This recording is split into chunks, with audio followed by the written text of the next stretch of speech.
ഇതെൻ്റെ pink പൂമരമാണ്. അഷേലിയ pink pearls എന്ന് പറയും. ഡംബിയ ലൈറ്റ് പിങ്ക് ഫ്ലവേഴ്സ് എന്നും പറയും.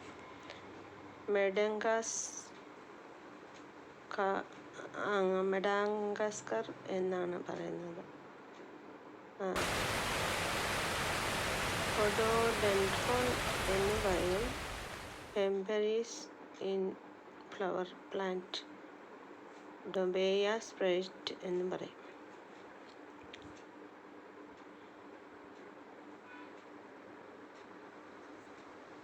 മാജിക് റോസ് പോലത്തെ ചെടിയാണ്.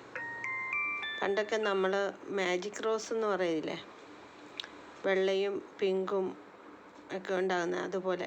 പക്ഷേ ഇതിൻ്റെ പൂക്കൾ ഉണങ്ങിക്കഴിഞ്ഞാൽ പേപ്പർ പോലെയായിരിക്കുന്നത്.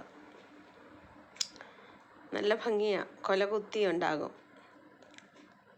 ലാസ്റ്റ് ഉണങ്ങിക്കഴിയുമ്പോൾ അത് വെറും പേപ്പർ പോലെ ഇരിക്കും. അത് സൂക്ഷിച്ച് നമ്മൾക്ക് വെച്ചിട്ട് പെയിൻറ്റിങ് ചെയ്യാം. നല്ല ഭംഗിയാണ് കാണാനൊക്കെ, പക്ഷേ സ്മെല്ലൊന്നുമില്ല. ഇവിടെ ചെറിയൊരു തൈയായിരുന്നു, അതിപ്പം മരമായി. ബട്ടർഫ്ലൈയും പക്ഷികളും ഇഷ്ടം പോലെ വരും. ഏറ്റവും കൂടുതൽ ഇതിൽ ശല്യമുണ്ടാകുന്നത് ബട്ടർഫ്ലൈ ആണ്. ബട്ടർഫ്ലൈയുടെ കീടങ്ങളാണ് ഭയങ്കരമായിട്ടുള്ളത്. അപ്പോൾ അത് നമ്മൾ മരുന്നടിച്ച് സൂക്ഷിക്കാവുന്നതാണ്. നമ്മൾ നീം ഓയിലും സോപ്പ് ലിക്വിഡ് മിക്സ് ചെയ്താണ് ഉപയോഗിക്കുന്നത്. വലിയ മരമായതുകൊണ്ട് സ്പ്രേ ചെയ്യാൻ ഭയങ്കര ബുദ്ധിമുട്ടായിരിക്കും.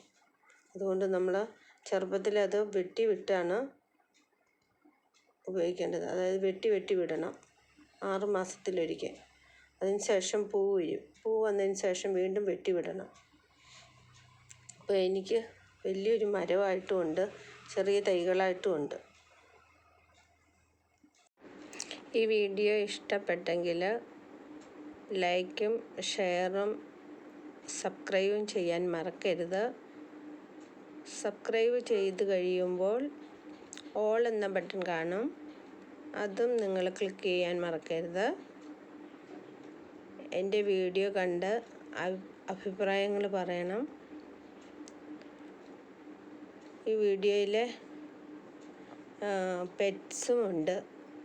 നെക്സ്റ്റ് പെറ്റ്സിനെ കുറിച്ച് പറയും, നിങ്ങൾ അഭിപ്രായം പറയണം.